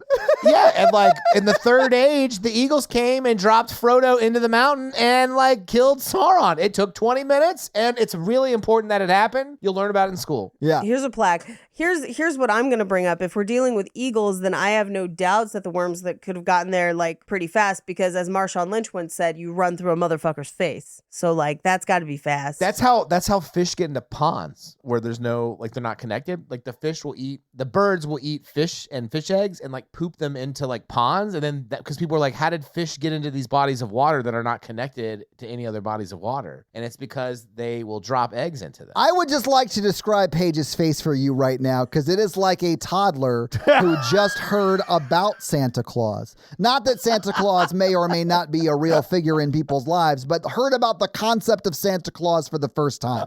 That is the way Paige's face looked. It looked like, jaw dropping. Oh my God, someone's going to bring their turds to my pond and give me the gift of fish? Like that was the way your face looked. Have y'all not ever thought about how fish get into all the ponds? Why would I think of, I mean, I've never thought about it. What you said makes complete sense to me. I'm not going to look it up, but I also am not going to assume you're right. Yeah, I need to ask. Because I know you. Is this just your theory? No, okay. Oh, no, I mean, no. But there was a time where I was like, how do fish get out here? You know, if this is just a pond in the middle of nowhere. Yeah, I guess what you're saying is, how did fish get in the internal waters, Paige? Not like your rivers that connect to the ocean. That shit makes sense. Oh, yeah. Fish eggs can get stuck to the feet or feathers of waterfowl, which then carry them to new ponds. So not their turds is what you're saying, Mikey? Yeah, because the third part, I was like, I feel like that was an element that made it novel for Paige. yeah. Because I had heard the other stuff. Well, I'm sure that happened. I hadn't heard the other stuff, but I was like, okay, and then flying. And I was picturing like a bird picks up a fish, eats some of it, and then drops the dead fish in the pond, but the fish still had eggs in it. Like that was what I was picturing. Plausible. But then you were like, and then they poop them out, and I was like, what? What? Anyway, I'm sure that happens somehow. But Gotta be. Nathan Fillion and the teenage girl escape. No, it said, okay, it does say digestive systems as well. Okay. Okay, Mikey looked it up. Great. Nathan Fillion and the teenage girl escape. The zombies steal Starla because she is their queen. Literally. And then they steal the mayor to make him a new breeder. Oh man, I loved that the mayor got it, and the way the mayor got it kind of made me laugh too. But like, yeah. Oh yeah. It was great. So Nathan Fillion and the teenage girl are like, if we get to the police station, we can get the grenade. And that's what's going to help us kill this guy. So they go to the police station, and who's there? A fucking maniacal zombie deer. You say who's there like it's a person, but like, who's there? Knock, knock. Who's there? Deer. Oh, deer. It's like a specific deer. It's like Prancer came in there to beat up Nathan Fillion. Like he's just like kicking him in the face like Dasha, Danza, Prancer, Vixen, Comet, Cupid, Donna, Blitzen. I like how he's vaguely Austrian. Like He's Arnold. But she rescues him, and she's like, if one of them sees us, all of them see us, because now we have established that she can like see their thoughts and shit. Yeah, she being the daughter from the farmhouse family who was like the one who pulled bit into it and got its genetic memory. Do you think she can still access it like Professor X, or do you think she just remembers the memories she experienced while she was deep throating? I think she just remembers. Yeah, that's what I think. She got like all the memories. Yeah, they were just shot into her throat. Non-consensually, because the worms are the villain. The listeners made me watch this. I don't know. This is their fault. Anyway, meanwhile, Starla gets taken back to her own house. Yeah. Where they redress her into lingeries. Fancy lingeries. It's the most after-school special lingerie I've ever seen. But yes. I like a good nightgown sometimes. I mean, she looks great in it, but it's not sexy lingerie. I mean, it depends. Different people like different things. It's very silky. Yeah. Anyway, she wakes up and comes downstairs because they're all like, Starla, please cuddle our tentacles, Starla. It's kind of weird, but I love it because we're about to get like the Jabba the Hutt reveal of it all. Right. And the build up to it is like awesome because like Nathan Fillion's getting there and we're seeing people like just like lean into him and become part of Grant. And it's like so funny. It is really good. Well, we haven't gotten there yet because first they impregnate the mayor and then put him down with the breeders in the meat pile. That's right. And he ends up eating a dead lady. Yeah. But they yell at Starla to come down and do her wifely duties. They put on their song. She comes downstairs. There's like a whole like a wall of pictures of her. And they're like, you said for better or worse. And she has to be like, hey, yeah, of course we could be together. I'm sure you're so lonely. I love this speech. I loved it. Meanwhile, out back, we watch as people walk up to Grant, who is now like burgeoning, like he's bleeding out of the house. He's taking up all of the inside of the house and is like popping out the back door, which read into that what you will, because a guy gets naked and then leans into him. Oh, hilarious. But people walk up to the back of the house where Grant is kind of sticking out and they just like peel off their clothes, revealing that they've been infected by the worms. Yeah. And they just kind of lay down on Grant and like join with him. They like merge, but then it's like orgasmic. They're super into it. Yeah, they really enjoy it. Yeah, they're just like, ah. And Nathan Fillion just says, well, now that is some fucked up shit. I know. Which is the best understatement ever. But inside, Starla is making her case where she's like, hey, like, no, I'll be with you. I'll stay with you while you do what you have to do on this earth.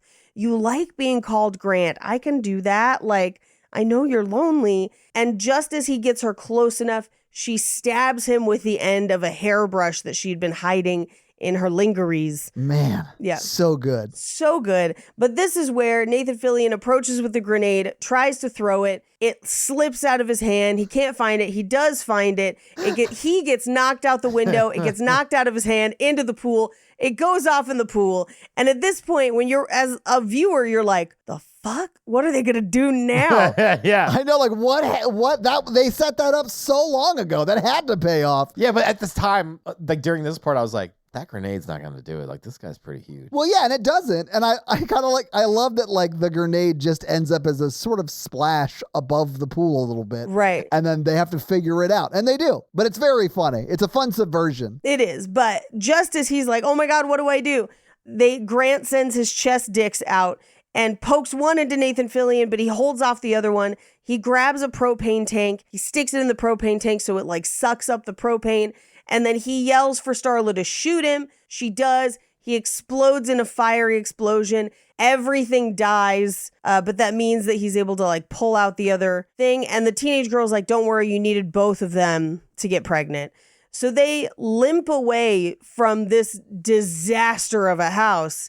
And they're like, well, I guess we'll walk to the hospital a few miles away. But while we're doing that, you want to tell them about the time that I saved you from that deer? And she's like, yeah, he saved me from a deer. And that's the movie. So having seen the movie, having talked about the movie, what did you guys think about 2006's Slither? I loved it. I liked it better this time, yeah. I really liked it. Man, I was scared by it. The body horror really grossed me out quite a bit, but I do think it's like a really well made, like, of this time horror movie. Like, a lot of the movies we get around this time are not as like fun as this. I hope the Superman movie is good as this. It's not gonna be, because it's a Superman movie. Like, there's no worse Mary Sue than Superman. Yeah, I definitely enjoyed this more than the first time I watched it, which was great. I had a really fun time today. I do feel like this is the most Mikey movie of the bunch where they are taking it seriously and it's just kind of bonkers. Yeah, because they are taking it seriously. I like it a lot. And I really love Nathan Fillion in this. Like, he is playing this character like if Han Solo was sort of the sheriff of the town and like just saying what you're thinking at all times and stuff. And I really enjoyed that aspect of it. And it's really just a cool slice of time of 2006 of people who were about to be super famous. I guess Nathan Fillion didn't go on to be like movie famous necessarily, but he's like TV star famous. Oh, yeah. He's been in a bunch of successful like network TV shows and stuff. And Elizabeth Banks has done literally everything because she's like a very creative sort of genius, which is awesome. Anyway, but Paige, do you have any fun facts for us? I do. Well, hit us with your fun facts. Slither, fun facts. So, Jenna Fisher, as I mentioned, was married to James Gunn at the time and was not originally part of the cast. They had cast another actor who begged to be released from his contract because he had an offer to shoot a pilot that ultimately didn't really go anywhere. But it was so last minute that James Gunn just let him go and had Jenna Fisher step in because she could manage it, and they added a few more lines for her. But by the time the movie was released, The Office was out and she'd become immensely popular. So she was the one that actually did the media tour for this movie and went on The Tonight Show the night before the film opened because by the time it came out, she was the biggest name in the movie. That's wild. Even though she's only in a few scenes. Yeah. We mentioned R.J. McCready's funeral home. That's a reference to The Thing. But what you may not have realized as you were seeing this was Kurt Russell does end up working with James Gunn 11 years after this movie on Guardians of the Galaxy Volume 2. Yeah. Oh, yeah. Yep.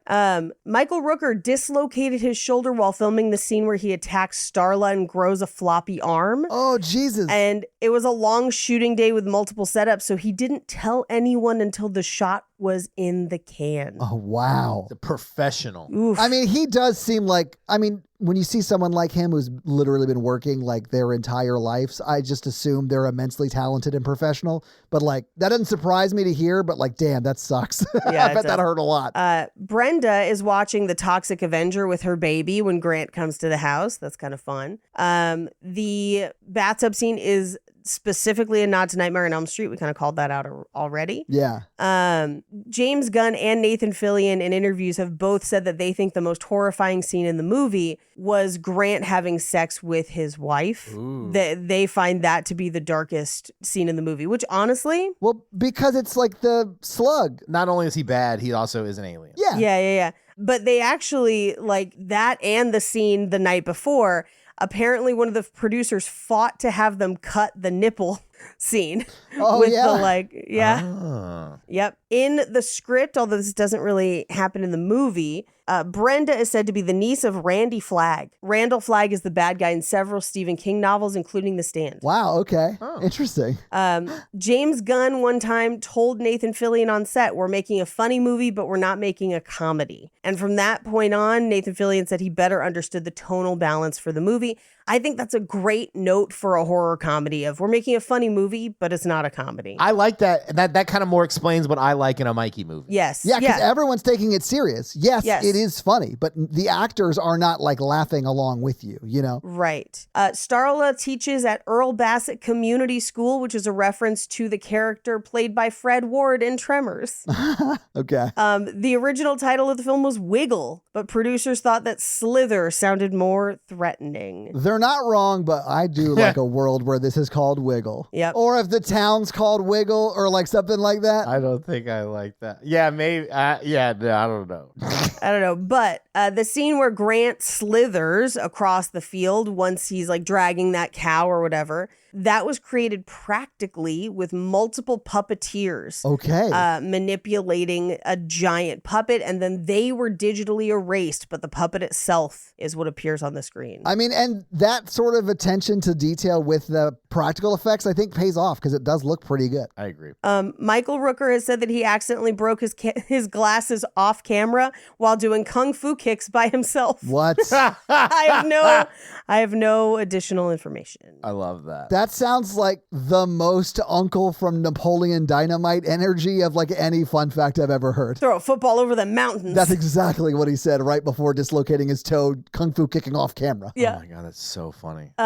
Nathan Fillion confirmed that part of the reason he really liked the character and took the role was that he loved that Bill was just bewildered and terrified with everything in the movie, just what the fuck is going on, because that's what a normal person would do and not what an action hero would do. And I agree with that. I think it's great. I think it's one of the funniest parts of the movie. I agree. I think it's very funny. Jack McCready, who's the mayor of Wheelsy, is named after R.J. McCready. It's just the J. So he's missing the R. But he added Jack from Jack Burton from Big Trouble in Little China. So that's pretty fun. Inspiration for the film, according to James Gunn in interviews, the first image that hit his mind, which a lot of times when you're writing a movie, you've got like one image that you start with and you kind of build off from there. Like in the pilot I'm working on now, it was a woman being abducted outside of a diner in the middle of the night, and then we would go on from there. But in this movie, it was a young woman with an alien-like worm flapping and burrowing into her mouth.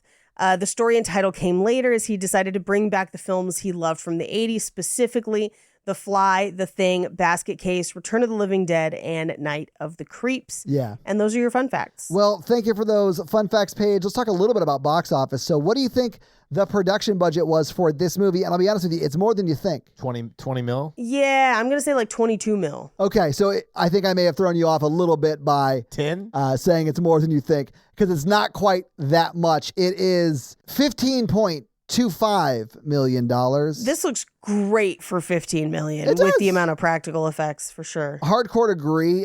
If you adjust for inflation, because that was 2006, that's roughly $24.1 million today. This movie came out on March 31st, 2006. It was 8th in the box office that weekend. It was beat by the number 1 movie, Ice Age: The Meltdown, which also premiered that week. Number 2 was Inside Man. Number 3 was ATL. Number 4 was a movie we've managed to not yet do on Romancing the Pod, Failure to Launch. And number 5 is Where We're Headed, V for Vendetta. And then there were 3 other movies. We did Failure to Launch, didn't we? No, we didn't. We never did Failure to Launch. I don't think we did. Bullshit, mama. Bullshit. No, that's bullshit, mama, is How to Lose a Guy in 10 Days. Oh, that's right. And you can go frost yourself for forgetting about that. Yeah. Go Frost yourself. But V is for Vendetta was number 5, and then we had 2 other movies, and then Slither was number 8. What do you think Slither brought in its opening weekend, the weekend of March 31st, 2006? 5 million? I'm going to go less. I'm going to say 3. Paige is technically closer, but you're honestly on either side of it. It's $3.8 million. It went on to be in theaters for 4 weeks total, which in 2006 is not a long time. It fell from 8th to 13th in its second week and then was never even again in the top 20. So it was out of theaters pretty quickly. What do you think it made domestically at the box office, though? 10? Paige, do you want to guess? Domestically, let's see, it made 3.8. I'm going to put it at 11. So it brought in $7.8 million domestically, and then it brought in another $5.1 million internationally. But that is still just $12 million. And if you remember, the budget was just over $15 million. So it technically made almost 13. It was 12.9. So it got close to 13, but still under. It did make up the budget in domestic DVD sales. It made $8.2 million in domestic DVD and Blu-ray sales. I'm sure this movie's made money over the course of its run in the streaming markets and like DVD and Blu-ray sales. It's made plenty of money, but it wasn't a success at the box office necessarily. But that is your box office. Mikey, do you want to, at least for a last time for a while, hit us with that scary scale? Yeah. Our scary scale isn't a scary scale 1 to 10 of how scary we found the film today when we watched it. It's not a scale of quality. Scale of 1 to 10. 1 example is Ghostbusters. 10 example is Texas Chainsaw, The Massacres. And Paige. This is a 1 for me, but I enjoyed it. So, yeah. God. I'm going to give it a 4 because I dry heaved at least twice, and I did jump at least twice. Like, it was a little scary. Wow. Yeah. All right. I'm going to also give it a 1, but I appreciate your perspective, and that's our scary scale. All right. So this week, Paige, the listeners made us watch Slither. Next week, I know you've picked our new theme as sequel month, and I know we'll be starting off with Smile 2. So your homework for next week, listeners, is to watch Smile 2 and then report back for that episode next week. Hey, Todd. Do you have any reviews for us? I do. This week, I'm going to read a Spotify comment from our most recent Spotify episode, and that was the From Beyond episode. I got a lot of great comments on this episode from people being thrilled, Mikey, that you brought in a Kite Man reference and just backing you up that it was, in fact, a Batman comic. Yes. And a lot of great mentions about Uncle Sam BDSM, or Uncle BD Sam, as it became known in the comments there. I'm going to have to keep listening to that episode because I don't remember Uncle BDSM at all, but good for you. We had a lot of fun in that episode. I'm surprised you don't remember it. Wow. Someone even in the comments page mentioned that you're saying Beetlejuice is sexy Beetlejuice. They were like, hard agree. I thought that was very funny. I will read this one, though, and it's from Ian, and they say, from Uncle Sam Dirty Talk to Kite Man, I love this damn podcast. Also, possible new kink acquired. And anyway, I just wanted to thank you for that awesome comment, and a lot of great comments this week. But if you want to have me read your comment or your 5-star Apple review, do one of those things, and I'll do just that. We should say that, like, hey, Mikey, thank you so much for guesting this whole month. Yeah. I love y'all, and I love this podcast, and I love the listeners, and I appreciate you guys letting me guess. I'm sorry that I've abandoned you. We are too. We miss you too. You're welcome back whenever you want. You know that. I will say it's far less stressful to do one podcast a week than it is to. I can't imagine you two do so much other stuff too. I'm like, oh my God. It's been a lot the last few months, but it's finally calming down. Thank goodness. It'll calm down for me in May. But I've loved this month, loved seeing y'all more and watching movies and sharing opinions and interacting with fans again. And I'm going to go to Panic Fest. Yeah. Panic Fest! I'm so fucking excited, man. I'm excited for Quilt Town. I get to be on the live show. I'm excited for Slaps. This comes out like the day or two after that comes out, though. Oh, really? Or that That's live fine. show. Yeah, the live show is like the 30th or whatever, and this comes out the 31st. I went to Panic Fest. Yeah. And I'm sure it went well. Yay! Anyway, Mikey, thank you so much for doing this, and please come back. Well, I love y'all. I want to come on more. Yeah. It's been busy. Mikey, seriously, Paige was not joking. Like, Paige and I have talked many times. Like, anytime you want to come back on, let us know. We're happy to have you on. Yes. Oh, you guys are the best. Do you want to say one final word to the listeners before you go out and get some milk really quick? Yeah, sure. I want you to know that I only left, as I said before. Okay, man, I didn't prepare a speech. Okay. You're going to be all right? In January, I myself and my team, we answered another school shooting in Nashville. Oh, God, you're getting serious? I thought you were going to be like, sorry. oh, shit, I thought you were going to make a joke. No joke. Well, I'll make jokes later. But it's, I'm out there, things are doing well. We're helping people. It's going well. I miss this part of my life. It's been better to balance stress with less things. But I miss and love everyone, and I am not going to step away ever, even if they find a third who won't be as good as me. But I can still come on and give that person. Oh man, that would be a good bullying experience. Please don't. If we ever put a new person in, which we may not, who knows? We're exhausted. We don't have time to look for people. But like, if we ever do, please don't bully them. We need them. You're not my bosses anymore. God damn it. Also, why would he stop just being he's been bullying me since we started doing the podcast. Yeah. That's fair. That's fair. But exactly. you are a skinny titty baby bitch. No. I didn't say you hadn't. Reach out. I love y'all. Movies are... It's a hard time to be a movie fan now because the industry's falling apart. But, I'm glad there are people out there who love movies, and I love movies, and I love y'all. All right. Is that a good way to wrap it up, I guess? I loved it. Yeah, absolutely. We love you back. I'll see you when you get back from the store in about an hour. I'm going out for cigarettes. Oh, my God. At the gym yesterday, the guy was like, we were doing back squats, and they're like, does anybody know how to bail out? I was like, yeah, I do. Like, my dad taught me. And like, no one left in the class. Mikey, that's why you got to come back to the podcast every time. The gym is not. I've been making more jokes there. None of them hit, and it's fine. They're just not my audience, Yeah. Yeah, maybe Jim's not very smart. You stop hanging out with Jims. How dare you talk about my dad like that? That's silly funny. So, guys, if you like this show but want to hear Paige and I talk about romantic comedies or just regular romantic movies, check out our other podcast. Some might call it a sister podcast called Romancing the Pod, where we do just that weekly. It's a lot like this show, but for romance and romantic comedies, because Paige doesn't like them. So we make her watch them, just like you guys make me watch horror over here.